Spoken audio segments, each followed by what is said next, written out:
mau ke agama Kristen. Saya udah tidak yakin. Kalau mau di Islam, saya belum syahadah. Akhirnya saya berusaha mendekati teman-teman saya yang Islam.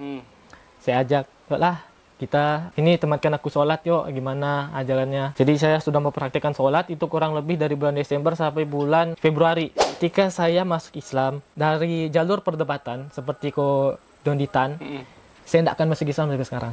Ternyata saya kira tuh aman-aman aja. Saya mikirnya waktu itu YouTube apa? YouTube tidak pernah saya nengok kan channel kan. Paling berapa ribu subscriber. Ya enggak lah kok, enggak lah viral. Ternyata viral dalam waktu 2 minggu. Tiba-tiba saya langsung ditanya ditanya-tanya sama kakak, ditanya-tanya sama orang tua, ditanya-tanya sama teman-teman yang satu sekolah. Waktu itu banyak bertanya saya kan, kenapa kayak gini. Sampai mereka tuh satu angkatan. Itu tuh VC bertanya, kenapa kamu memilih agama Islam?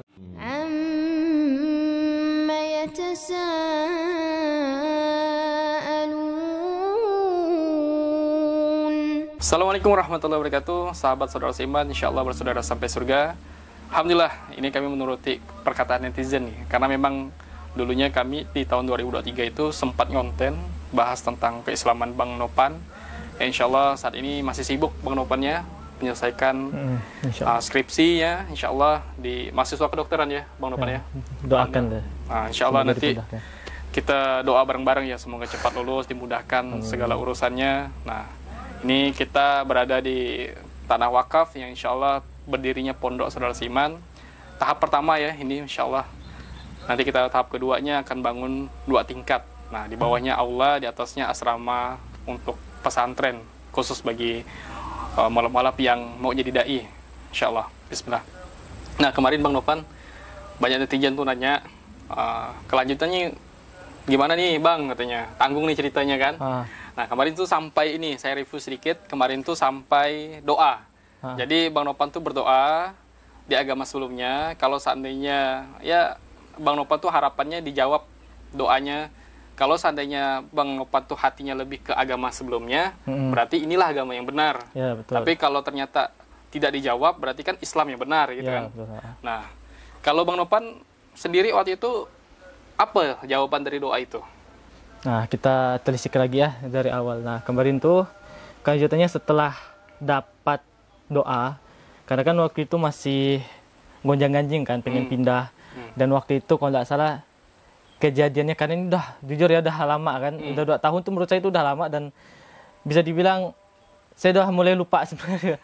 Jadi itu di bulan Januari 2022 itu saya udah kepikiran kayak apakah saya ini harus masuk Islam. Akhirnya saya minta petunjuk kan dari doa. Oke, kalau karena waktu itu hati saya sudah condong ke Islam, jadi kan waktu itu saya berdoa, kira-kira saya ini tetap ada di Islam, tetap, maksudnya itu saya itu berdoa, saya itu apakah saya memang harus memilih agama Islam atau stay pada agama yang lama. Ternyata hati saya tetap condong di Islam setelah saya berdoa itu berkali-kali. Akhirnya seperti di video sebelumnya yang saya bilang ada pertanyaan berkali-kali dari pendeta, saya tetap menguatkan diri, tetap kekeh untuk di Islam. Nah, oke, berlanjut dari situ, karena saya sudah punya modal di Islam nih. Nah, muncullah waktu itu narasi di orang tua. Itu kan orang tua kan berusaha supaya kita tuh tidak pindah ya. Nah, waktu itu karena bulan 1, akhirnya saya sudah balik ke Pontianak. Waktu itu posisinya karena waktu itu semester 4, saya dibilang sama orang tua, kamu harusnya pindah, jangan tinggal lagi di kontrakan yang lama. Kamu tinggal di asrama aja. Jadi lebih mudah monitoringnya supaya tidak lagi terpengaruh dengan teman-teman yang ada di kontrakan. Waktu itu orang tua nyangkanya saya berpindah agama itu karena teman. Karena teman, ya kan. Terus waktu itu juga orang tua nyangka karena perempuan, ya kan. Nah, jadi waktu itu saya itu diusahakan sebisa mungkin untuk lari dari situ, dipisahkan dari asbab untuk saya masuk Islam, ya kan. Jadi salah satu caranya adalah dengan masuk ke asrama, ya kan. Di situ ada keponakan saya yang juga masih Kristen. Nah, jadi kan payah nih.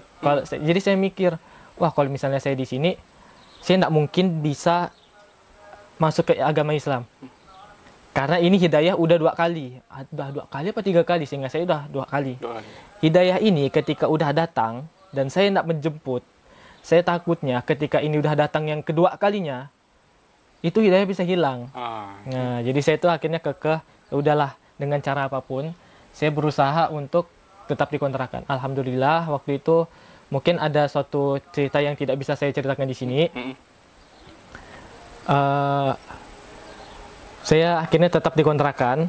Saya deal-dealan sama orang tua. Oke, saya akhirnya tetap stay di kontrakan itu dengan tetap mempelajari Islam. Dengan modal tadi sudah mengkode ke orang tua kalau saya akan pindah ke agama Islam, meski dalam timeline yang saya tidak tahu kapan. Karena waktu itu saya berpikir, oh saya pasti masuk Islam, tapi saya tidak tahu kapan. Entah itu setelah saya menikah, entah itu sebelum saya menikah, atau ketika saya masih kuliah ini, saya tidak tahu kapan. Intinya saya pasti masuk Islam, cuma tidak tahu kapan aja kan. Ternyata jalan Allah itu beda. Jadi waktu itu ketika saya udah dikontrakan, saya kan berpikir bahwa oh saya ini bingung agamanya Pak. Bisa dibilang waktu itu saya ateis lah ya. Ateis atau apa bilangnya kalau tidak beragama tuh. Tapi percaya Tuhan ya? Percaya Tuhan itu ada, agnostik bukan ateis. Agnostik, ya benar agnostik Pak. Jadi tuh saya tuh kayak mau ke agama Kristen, saya udah tidak yakin. Kalau mau di Islam, saya belum syahadat. Masih ragu lah ya. Nah, jadi waktu itu kan yang cerita sebelumnya saya syahadat sendiri kan di bulan Desember. Desember tahun berapa tuh, Bang? 2021. 2021. Itu syahadat sendiri. Akhirnya saya berusaha mendekati teman-teman saya yang Islam. Saya ajak, yuklah kita ini temankan aku sholat yuk, gimana ajarannya. Jadi saya sudah mempraktikkan sholat itu kurang lebih dari bulan Desember sampai bulan Februari. Nah, jadi saya belajari gimana sih sholat sunnah yang saya tahu waktu itu 2. Sunnah tahajud sama sunnah duha. Terus sisanya kan yang wajib 5. Saya berusaha untuk kerjakan itu. Padahal waktu itu kan belum ada saksi untuk melihat saya syahadat secara langsung. Waktu itu saksinya pun bisa dibilang belum sah. Cuman kalau misalnya secara akad ya mungkin bisa. Saya pun bingung lah masa itu saya belum paham. Nah, jadi waktu itu saya udah mulai sholat. Isi doa saya di setiap sholat itu, berilah saya jalan untuk dipermudah masuk Islam. Entah kapanpun itu terserah. Ternyata secara konsisten saya berdoa dari bulan Februari itu karena udah merasa saya perlu agama, saya perlu kepastian dalam beragama, saya perlu beribadah karena bisa dibilang tuh kurang lebih 8 bulan saya tidak ada ibadah. Jauh. 8 bulan sama loh. juga ya. 8 bulan tidak ibadah. Gila waktu itu kayak gimana perasaan? Bener-bener nggak enak, kosong. Ya? Kayak alah, apa nih tidak jelas nih. Jadi lah memutuskan, makanya waktu itu saya ada sendiri, yang penting sholat dulu kan. Ini karena saya ke untuk Islam. Dari bulan 2 saya sholat duha, sholat tahajud, minta kemudahan untuk masuk Islam di setiap sholat wajib. Akhirnya 1 bulan berselang, di waktu duha saya diberi petunjuk. Hubungilah ibu yang waktu itu pernah menghubungi kamu. Itu ya terbayang langsung gitu? Langsung dikasih tahu, hubungi jak waktu itu. Jadi setelah saya sholat, saya kan bawa HP, saya langsung chat. Assalamualaikum Bu, saya kemarin yang pernah mau syahadat, saya insya Allah Jumat ini mau masuk Islam, mau syahadat. Waktu itu hari Kamis. Hari Kamis ya? Ya, jadi dah dapatlah. Oh Masya Allah, Alhamdulillah, akhirnya nanti datangnya ke sini habis Jumat. Habis Jumat, katanya. Saya ajaklah teman saya, bilang waktu itu, mau nggak kalian ikut ini, aku nanti mau siang mau syahadat. Bener lah Pan. Mereka pada kaget tuh. Bener lah Pan gitu. Iya benar wah. Lah nanti aku nemankan gitu. Mereka katanya mau nemankan, tiba-tiba hilang gitu kan. Satu aja yang nemanin kan, awalnya 2. Awalnya 2 satu. ya. Udah selesai Jumatan, ternyata di situ ada teman saya yang satu SMA, tapi tidak satu kontrakan. Itu ngelihat saya kaget, dia ketawa ngelihat saya. Kenapa anak ini kan Kristen ya? Kenapa dia datang ke sini Jumatan? Iya. Ketawa di awalnya, kan dia tidak percaya ngapain dia ke sini kan? Ngapain saya ke masjid waktu itu, Munzalan. Datang saya, ternyata dia, karena kan Munzalan kan ada masjid makan-makan ya. Masjid makan. Setelah Jumatan ada makan. Jadi dia ikut makan di situ, ngantri makan. Wah. Saya waktu itu balik dulu ke kontrakan, mikir karena mungkin lupa atau waktu itu bingung lah kan gimana proses syahadatnya. Nggak ada yang datang waktu itu karena mungkin pada ngeteri makan. Jadi kan nggak tahu saya kelanjutannya kan. Nah waktu itu saya balik dulu, akhirnya saya tanya lagi ke yang akan mensyahadatkan ini saudara seiman. Akhirnya bilang boleh tunggu dulu di masjid kan. Datanglah saya. Datang lagi, setelah balik saya datang lagi sendirian. Kayak kenal ya? Kayak kenal. Siapa ya? Siapa ya kemarin? Saya lah. Saya lah. Bukan abang yang mana? waktu itu abang kan Oh iya, itu yang pertama gagal yang pertama, kan? yang kedua tuh. Yang kedua nih siapa ya? Oh, Jumat juga ya waktu itu ya? Jumat. Waktu itu siapa yang kedua ya? Bani. Bani. Bani. Oh iya, Bani. Itu yang kemarin ngechat. Tunggu aja di sini. Waktu itu udah datang kan. Yang mana bangnya? Oh ini. Dia tunggu di sini dulu. Apa tuh nanti bentar lagi kita mau syahadat. Oke, masuklah kan. Iya. Saya dengan Bang Julius Bani ke dalam persiapan syahadat. Ada videonya syahadat tuh nanti. Bolehlah ditayangkan nih bang? Boleh. Nanti kita tayang ya. Asyhadu alla ilaha illallah wa ashhadu anna Muhammadan Rasulullah. Aku bersaksi bahwa tiada Tuhan selain Allah, dan aku bersaksi bahwa Nabi Muhammad adalah utusan Allah. Alhamdulillah. Takbir. Masya Allah. Akhirnya di situ ada pengumuman. Alhamdulillah hari ini ada satu saudara kita yang kembali ke fitrahnya, ya kan, diumumkan lah kalau ada yang syahadat. Teman saya yang tadi itu heran, Masya Allah, siapa nih yang mau syahadat nih? Dengar sama saya, Nopan, bener lah nih kan. Masuk ke dalam, akhirnya ada nonton. Makanya waktu itu konten syahadatnya ada dia nih. Iya. Dia rame yang nonton tuh. Rame yang nonton. Kalau nggak salah gondrong ya, agak gondrong ya. Ya panjang. Gondrong, ya wajar lah. Iya. Anak teknik. Anak teknik ya. Nah, jadi tuh waktu itu dia datang dengan kondisi terkejut, setengah bingung karena waktu itu dia tahunya saya adalah orang yang kuat di agama sebelumnya. Aktif juga di agama sebelumnya, benar-benar aktif lah. Karena kan jadi orang yang bisa dibilang tuh ya orang ngeliat terus. Nah, jadi tuh dia terheran-heran ngelihat saya. Masya Allah, teman aku nggak nyangka dia masuk Islam gitu. Iya, ada dia meluk atau ini. Meluk, dia akhirnya dia dengan abangnya kan gitu. Dia tak sadar dia akhirnya terharu. Nah, dari situlah mulai pulang. Saya berpikir waktu itu di bulan 28 Maret ya. 28 Maret 2022. Saya pulang, alhamdulillah akhirnya saya punya agama, saya bisa Islam, saya bisa sholat dengan tenang. Saya pikirnya, bisa lah nih sembunyi-sembunyi dari orang tua. Ternyata inilah beratnya pilihan kita ketika untuk pindah agama. Ya kan, karena salah satunya kan ini adalah keputusan terbesar dari setiap orang. Nah, ternyata saya kira tuh aman-aman aja. Saya mikirnya waktu itu YouTube nggak pernah saya nengok kan channel kan, paling berapa ribu subscriber. Ya enggak lah viral ya kan. Enggak lah viral. Ternyata viral dalam waktu 2 minggu. Tiba-tiba saya langsung ditanya, ditanya-tanya sama kakak, ditanya-tanya sama orang tua, ditanya-tanya sama teman-teman yang satu sekolah waktu itu banyak bertanya saya kan, kenapa kayak gini. Sampai mereka tuh satu angkatan. Itu tuh PC bertanya, kenapa kamu memilih agama Islam? Dan itu diangkat tapi sama Nopan? Ya, diangkat. Jadi teman-teman pada bertanya, kenapa sih baru milih agama Islam? Kenapa sih lalu ini? Jadi ada sahabat saya itu yang kayak dia tuh sedih gitu melihat kondisi itu. Kenapa sih dia harus pindah agama? Mereka pada nangis.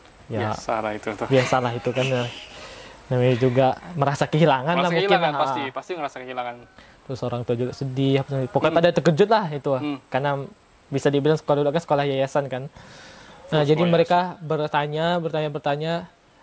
Oh, ini alasannya. Akhirnya mereka ada yang narasinya negatif, ada yang narasinya bisa dibilang mendukung juga, iya, tapi tidak juga mengiyakan secara total karena agama adalah pilihan masing-masing.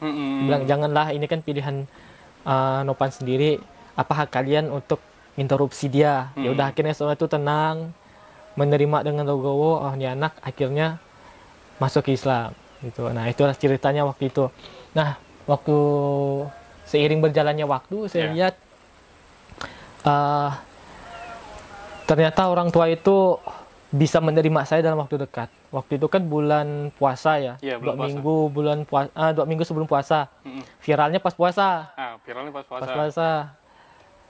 Dan ketika Lebaran, orang tua itu liburan ke Singkawang. Nah, ternyata di situ saya kira tuh masih ada masih ada kayak ya cekcok gitu. Cekcok lah dengan orang tua atau bang itu. Ternyata tidak, orang tua sudah menerima dalam jangka waktu 1 bulan. Tidak ikhlas ada, tapi sudah menerima. Sudah menerima lah. Ya udah, tidak sama, saling bertanya apa segala macam. Dan alhamdulillah sampai sekarang 2 tahun berjalan, orang tua itu malah menganggap oh ya ini keputusannya dia. Dia sudah dewasa, sudah bisa menentukan keputusan sendiri. Apapun positif negatifnya, silahkan diambil sendiri. Orang tua kan mikirin gitu dari awal. Nah, ternyata sepanjang saya masuk Islam itu saya mempelajari bagaimana karakteristik orang Islam, Muslim dalam mentarbiyah orang, sama orang di agama serunya mentarbiyah orang. Oh, ternyata perbedaannya itu ketika orang-orang yang Islam ini salah satu kekurangan kita harus mengakui kita sebagai umat Islam itu ketika orang Islam sudah mensyahadatkan orang, mereka tuh kebanyakan itu langsung melepaskan. Jarang ada yang bertarbiyah. Makanya kan kemarin kita pas saya di Saudara Seiman, kita kan punya inisiasi ketika sudah syahadat, kita mentarbiyah terus kan. Jangan sampai lepas, dan insya Allah ini masih dipegang sampai sekarang gitu kan, Bang. Bismillah. Nah, jadi itu yang saya alami. Ternyata memang ini kekurangannya umat Muslim kebanyakan yang ada di Indonesia. Ketika sudah syahadat banyak yang melepaskan, gitu kan.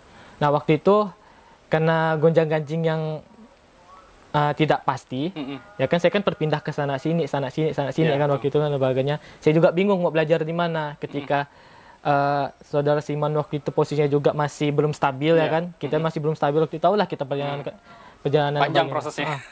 Itu mau bikin stabil untuk membuat program yang mentarbiyah orang itu susah. Pertama dari cari ustadz, cari tempat, biaya segala macam itu susah. Makanya nanti kepada penonton bolehlah nih support kita dari bagian itulah, karena memang para mualaf itu butuh yang kayak gitu. Butuh sekali. Nah, jadi ketika waktu itu saya bingung, oh iya ya, sayang ya, harusnya kita narasinya makin dikuatkan lagi. Bahkan saya waktu itu membandingkan bahwa orang-orang yang di agama Kristen itu ketika ada orang yang baru masuk Kristen itu mereka sering untuk mengunjungi. Yang sering dikunjungi ya? Sering dikunjungi, bisa dibilang sering untuk diajak beribadah. Bagi teman-teman yang ini, oh iya solidaritasnya kuat gitu. Karena mungkin bisa dibilang minoritas kayak saya juga bingung ya kan. Ya, mereka berusaha mempertahankan iman, mempertahankan umat yang sudah masuk gitu. Udah masuk. Nah, jadi itu saya ingin mencontoh bagaimana dakwah yang dilakukan oleh para umat-umat yang lain untuk menjaga umatnya tetap stay. Sampai juga dengan kita gitu. Jangan sampai Islam ini cuman ada di KTP doang, tapi di hatinya enggak ada gitu. Oke. Alhamdulillah ternyata dari perjalanan panjang ini nih saya mempelajari, oh iya, kalau misalnya saya tidak mendapatkan lingkungan yang baik, saya lah yang menjadi tokoh yang baik adalah kayak gitu. Paling tidak saya bisa menjalankan syariat agama. Kalau saya tidak bisa mendapatkan lingkungan yang baik untuk belajar, saya pelajari dulu dengan ustadz-ustadz yang sudah bisa dibilang tuh ya dipercaya sama publik. Ya, sudah memadai lah secara keilmuan. Dari keilmuannya itu bisa dipertanggungjawabkan, sudah jelas sanadnya kemana. Sudah jelas, ya. Jadi itu yang sejauh ini bisa saya lakukan untuk mempelajari agama. Kalau misalnya dibilang perjalanan selama 2 tahun saya syahadat ini, saya mempelajari kenapa saya harus syahadat di umur sekarang, yang bisa dibilang harusnya tuh kalau secara pemain strategi jangan sekarang. Karena bisa jadi kita tidak biayai kuliah, bisa jadi kita tidak disupport, akhirnya kita kehilangan iman, karena kan kalau orang biasa itu kan kalau kehilangan support imannya jadi lemah. Jadi lemah ya, betul. Jadi itu jangan, ya bisa bilang tuh ya setelah selesai lulus kuliah lah gitu kan, baru terserah kau lah mau ngapain, ada kerjaan lah terserah gitu kan. Ya betul. Tapi kenapa di umur sekarang? Ternyata setelah saya pelajari, oh ternyata ini jalur yang paling mudah untuk saya masuk Islam. Kenapa harus dipermudah lewat jalur perempuan? Setelah saya pelajari, oh iya ternyata dari jalur inilah saya mudah masuk Islam. Ketika saya masuk Islam dari jalur perdebatan seperti ko Donditan, saya tidak akan masuk Islam sampai sekarang. Oh iya. Karena perdebatan itu akan terus berlanjut, akan terus pelajari sampai kita cari titik tengahnya. Sedangkan semua itu bisa saling menjawab. Dah satu titik lemah diserang, titik lemah yang lain diserang. Kalau misalnya kita masuk jalur yang lain, mungkin apa ya? Saya tuh lupa. Ada jalur yang lain saya dapatkan kemarin. Itu susah. Ternyata yang paling mudah itu orang berpikir, oh ini masuk Islam karena perempuan. Terserah kau lah karena kau masuknya karena perempuan. Nanti kau merasakan apa ruginya karena masuk Islam karena perempuan. Ketika orang berpikir demikian, orang tidak bakal ngurusi lebih lanjut. Nah, jadi ya udahlah, dibiarkan aja lah masuk Islam. Oh, ternyata ini jalur yang paling mudah untuk masuk Islam. Bayangkan kalau dalam perdebatan, saya masuk Islam masih didebatin. Masih sampai. Kenapa? Enggakah kayak gini? Enggakah Islam itu misalnya? Enggakah Islam itu nilai yang masih sering digongkan olehnya? Kenapa Nabi Muhammad itu menikahi anak di bawah umur, misalnya gitu?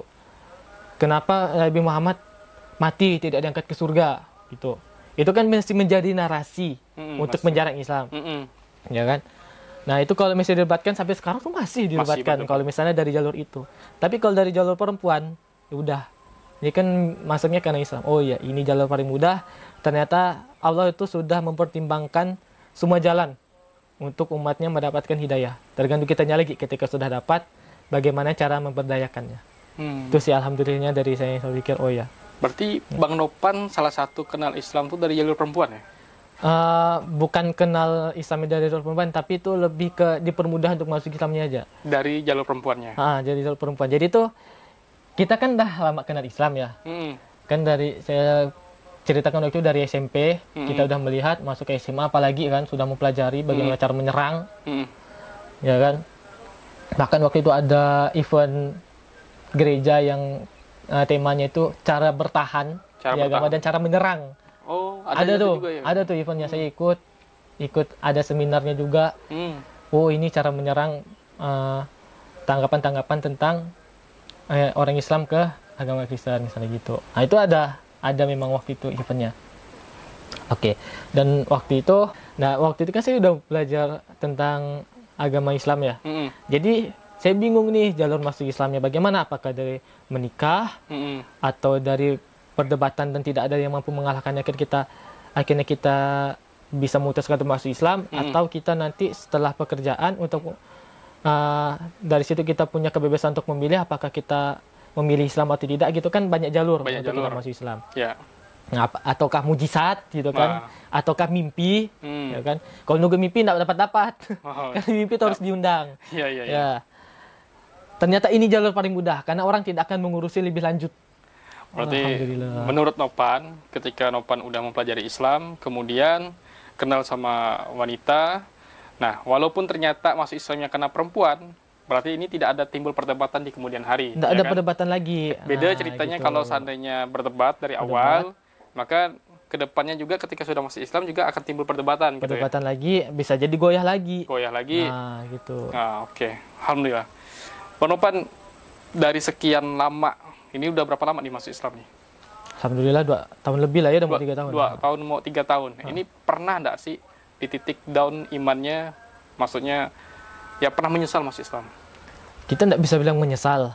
Bisa dibilang tuh titik dimana kita tuh mengingat masa lalu di agama lama. Nah, itu ada juga. Karena kan biasa teman-teman tuh masih berkunjung, ya kan, teman-teman lama. Uniknya mereka enggak berani interupsi loh, Bang. Mereka enggak berani kayak kenapa Islam ini kayak gini kan begini. Mereka enggak bertanya-tanya tentang apakah Islam itu benar enggak gitu. Enggak. Karena setiap kalau misalnya mereka bertanya kayak gitu, saya bisa menjawab. Nah, terus waktu itu titik terlemahnya itu karena ya itu tadi perlakuan apa yang dilakukan sama orang-orang Islam yang ada di sekitar saya, yang selesai syahadat itu ya udah dibiarkan hidup. Nggak tahu lah nih anak belajar agamanya bagus atau enggak gitu. Mungkin ya karena orang-orang di sekitar saya mungkin ada kesibukan lain juga, nggak tahu. Cuman ya kan kalau namanya orang mualaf itu kan bingung mau bertanya ke siapa ya. Betul. Bingung mau tanya ke siapa. Kalau ada orang yang yang bisa ditanyakan, orangnya juga nggak konsisten. Kadang ada yang langsung pindah, ada yang tiba-tiba resign atau tiba-tiba kemana gitulah kan. Ini Jadi yang nggak payah. bisa dapat lagi Ini orang nggak itu bisa ya? dapat ini orang yang mau untuk mengajar kita gitu. Ini payah. Kadang ada juga yang diarahkan mau belajar masuk pesantren aja lah, gimana yang kuliah saya yang Iya. udah amanah Betul, orang betul, tua betul. ya kan. Betul. Ujung-ujung kuliah ini yang udah membuang biaya banyak, Sia-sia. sia-sia. Yang saya Orang tua mikir, lalu malah orang tua ngejudge-nya kecewa. Islam malah jelek ya. Akhirnya jadi jelek. Ah. Ngapa lo kayak gini? Tapi Akhirnya kan Bang Nopan sendiri, orang tua ya kan ada beberapa orang yang kuliahnya biasa langsung diputus ini ya uangnya. Nah ini kalau Bang Nopan sendiri dari orang tua gimana tuh? kemarin sempat beberapa saat itu kan ada diputus. Mm-mm. Cuman orang tua itu memang karena tingkat sayangnya itu memang tinggi, Iya, mereka tetap support. sampai sekarang berarti. Sampai sekarang alhamdulillahnya. Hmm. Jadi kemarin qadarullah orang tua itu sakit, Mm-mm. ya kan, bukan full mengurusi sih, saya akhirnya ikut bantu mengurusi karena kakak udah sibuk kerja, adik sekolah jauh, yang bisa mengurusi saya. Mm. Jadi disitulah kita bisa melakukan pendekatan antar orang tua. Bahkan uniknya gini, kemarin di bulan puasa kemarin itu orang tua yang bertanya kapan sahur, kapan buka, Masya ini Allah. duit dikasih untuk beli buka puasa gitu, udah ke buka puasa gitu. Jadi uniknya gitu, orang tua bahkan inilah itu belilah makanan untuk buka puasa lagi gitu. Oh. Jadi orang tua yang malah mensupport, bahkan pakaian untuk saya beribadah pun orang tua ada support gitu loh. Masya Allah, Nah, luar jadi biasa. tuh, Tapi ini apa? Saya malah mikir gini. Memang betul ya, maksudnya ketika kita ternyata sebelumnya masuk Islam ya, sebelum masuk Islam tuh kita circle-nya bagus, dari teman itu akrab, dari aktivitas kita pun lancar, dalam artian kayak ya merangkul lah ya. Tapi ketika kita udah masuk Islam, kita tiba-tiba bingung, kan teman-teman lama juga akan ada benteng tersendiri ya. Ya, ada. Agak Tetap ada menjauh. sekatnya memang. Ada sekatnya, karena tidak bebas seperti yang dulu lagi. Meskipun sedekat pun tetap ada kayak rasa batas gitu. Iya, ada batasnya tentu. Karena saya ngerasakan juga kan. Nah, terus kemudian ternyata setelah masuk Islam, teman-teman yang seperti dulu tidak ada. Habis itu juga aktivitas seperti dulu juga kurang. Kalau dulu kan apalagi Bang Nopan sendiri biasa main musik, pasti ada circle-nya sendiri kan. Ada circle-nya tuh. Nah, kemudian ketika di Islam juga bingung enggak ngapa-ngapa mau curhat ke siapa, bingung karena teman-teman pasti baru juga kan. Baru-baru. Sekalinya dapat teman malah teman sibuk. Kayaknya memang betul-betul butuh circle yang konsisten. Ya kan? betul, circle-nya konsisten untuk belajar, saling menggali, meskipun sibuk tetap ada namanya komunitas. Ya, Jadi komunitas. nanti ada waktu berkumpul, yuk kita menggali ini, dan itu metode pembelajarannya asik. Kalau metode pembelajaran kurang asik nih yang biasa kita bosan juga kan? Iyalah, Bosan, enggak menarik. Ya, karena gimana dia agama lain nggak bisa, masa kita nggak bisa gitu. Harusnya bisa. Ya. Karena kalau dipelajari Islam ini kan banyak metode asiknya. Nah, banyak metode asik. Cuman tidak mampu dikelola sebagian orang Islam sendiri. Nah, ini yang menjadi PR kita juga ya, Bang Nopannya. Oke lah, ini kena ke kita. Bagaimana dengan orang-orang yang baru masuk agama Islam seperti kita juga, kemudian ngerasakan bosan seperti yang kita rasakan, tapi tidak sekuat kita dalam menjalaninya. Ya betul, Nah, betul. saya takutnya kayak gitu juga tuh nanti ke depannya. Kayaknya memang kita, Bang Nopan, yang harus memulai. Ya, harus memulai. Bukan siapa-siapa lagi. Oke lah, kalau event-event Islam kan udah biasa. Tapi masalahnya tidak satu frekuensi kan. Ya. Orang-orang mualaf ini kadang-kadang, kalau saya sendiri lah, lebih enak ngobrol tentang Islam ini sama orang mualaf sendiri. Iya betul. Karena dia punya histori sendiri yang udah tidak tahu, punya di Islamnya sendiri. Nah, itulah Bang Nopan. Oke, ini berarti kan orang tua support ya Bang Nopan ya. Ini ya qadarullah orang tua juga sempat sakit, tapi sekarang udah sehat. Alhamdulillah pengobatan udah selesai, tinggal check up aja. Check up. Itu orang tua yang cewek atau cowok? Mama. Oh, mama ya. Oh, saya udah ketemu sama mama Nopan. Alhamdulillah, udah sempat berkunjung ke tempatnya betul, Nopan. Lumayan juga tuh Yesus di mana-mana tuh. Ditempel kan. Gambar Yesus besar itu di rumah Nopan. ditempel. Tapi tidak apa-apa. Yang penting toleransinya bagus. Orang tua aja support. Masya Allah, alhamdulillah. Nopan juga sama orang sekitar mungkin udah inilah, udah stabil lah, enggak canggung lagi kan. Enggak dipikirkan lagi. Tapi kan dekat masjid juga rumahnya. Dekat. Alhamdulillah. Kemarin kita ini kan sempat sholat di masjid terdekat dekat tempatnya Nopan. Alhamdulillah. Kalau saudara berarti 3 saudara nanti. Bertiga. 3 saudara. Adik katanya sekolah jauh. Di mana tuh? di Sanggau. Jadi kami Oh, ini jauh pisah-pisah juga ya? semua, pisah-pisah semua nih kondisi. Berarti Saya adik di SMP? Ada SMA. Oh, SMA ada ya? Kan pisah-pisah nih, orang tua di Balai, adik di Sanggau, saya di Pontianak. Kakak Kakak masih di Balai. di Balai. Kan bertiga nih, jadi kan pisah-pisah nih. Hmm. Di sinilah justru dari jarak inilah yang bikin rasa kekeluargaan tuh jadi makin kuat. Hmm. Jadi pas ketemu tuh asik rasanya. Ya asik karena enggak pernah meskipun- ketemu kan. Sekalinya ketemu ya itu tadi, walaupun ya kadarullah orang tua sakit, cuman kan momen berkumpulnya dapat. Ya. Dapat. Alhamdulillah. Kalau dari Bang Nopan sendiri, harapan ke depannya, ini kan tadi udah banyak sekali yang disampaikan Bang Nopan. Untuk mu'alaf khususnya, biar mereka tuh ya, yang menonton ini orang-orang yang mungkin mau masuk Islam, orang-orang yang kepikiran pengen belajar lagi Islam karena pernah mu'alaf tapi ternyata tidak dipelajari, akhirnya cuman Islam KTP, ya dengan wasilah Bang Nopan menyampaikan harapan untuk mereka bisa kembali lagi. Kira-kira apalah harapan untuk malam? Mungkin ada beberapa pesan, ada sedikit cerita juga. Nah, saya banyak menjumpai orang-orang yang sudah mempelajari Islam, sudah pernah mengucapkan syahadat atau mungkin sudah pernah untuk hampir masuk Islam, tapi batal balik lagi ke agama lama. Itu karena keadaan internal sendiri.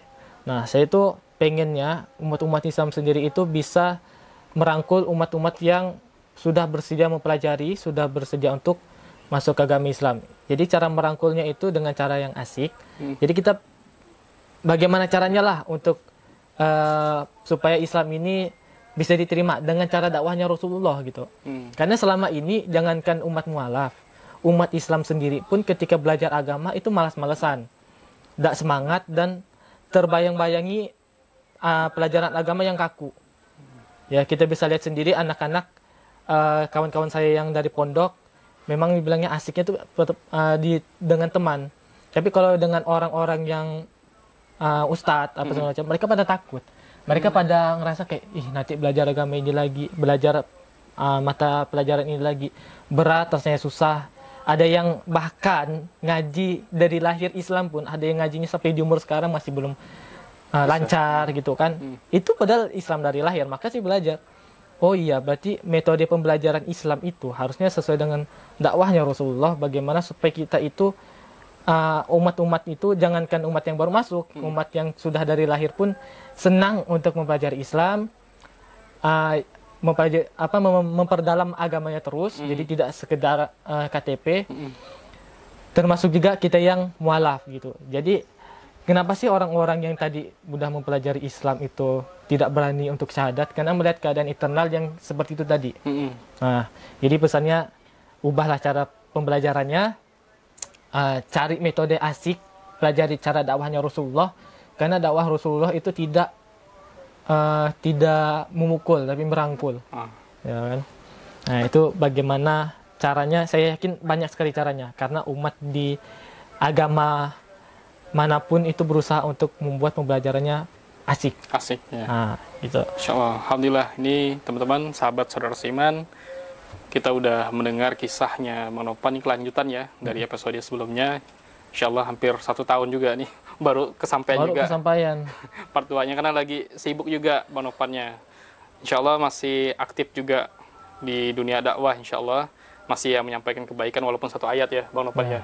Bismillah. Nah, ini curhatan juga dari Bang Nopan, harapannya untuk orang-orang Islam sendiri, untuk orang-orang yang mau masuk Islam, khususnya untuk mu'alaf.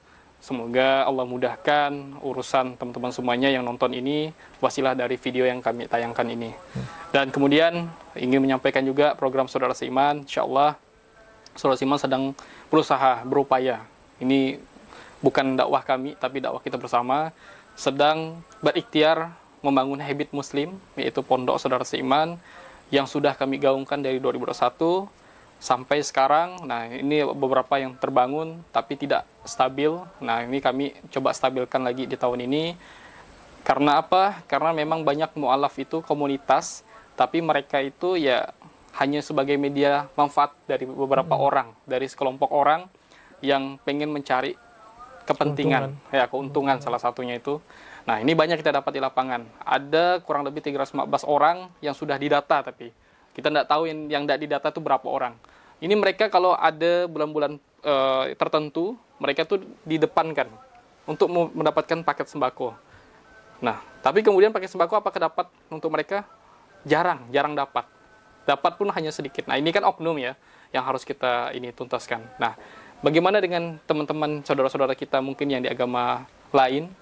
Mereka tadi yang disampaikan Bang Nopan itu mereka merangkul seperti dakwahnya Rasulullah, merangkul, tidak memukul, mereka saling mengunjungi satu sama lain, saling mengasihi. Yang terutama yang membuat asik adalah mereka juga mengadakan event-event yang dimana habitnya mereka itu bisa terasa lebih kekeluargaan ya. Lebih terasa positive vibes. Positive vibes. Nah, ini yang harus kita jalankan. Ini bukan kita tiru mereka, tapi memang udah ada di zamannya Rasulullah. Dan kita harus mempraktekkan ini, membangun ini. Mulai kapan? Mulai dari sekarang. Dari siapa? Dari kita. Bukan dari orang lain. Kita sendirilah yang membangun habit itu. Habit muslim itu. Nah, insya Allah di Tanah Wakaf ini kurang lebih 16.000 meter persegi yang insya Allah kita kelola.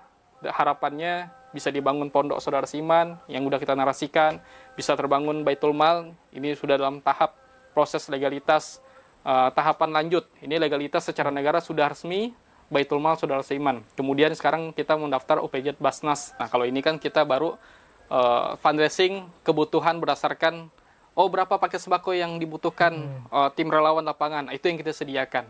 Nah, baru sebatas itu. Belum resmi sebagai Baitul Mal yang bisa nerima secara offline. Jadi kalau udah resmi sebagai Baitul Mal, maka teman-teman muslim pun wajib bayar zakat. Nah, itu target kami nanti. Nah, tapi sasarannya kemana? Untuk sementara fokus kami ke mualaf. Karena mualaf ini akidahnya kadang-kadang goyang nih. Kenapa goyang? Karena memang itu. Mereka itu pertama mereka itu dari keluarga juga ada upaya lah pasti dari keluarga untuk kembalikan agama mengembalikan mereka di agama sebelumnya, dan kemudian juga teman-teman sekitar bahkan misionaris yang kita tidak tahu siapa saja dari keluarga kita juga akan berupaya. Nah, ini yang harus kita hati-hati.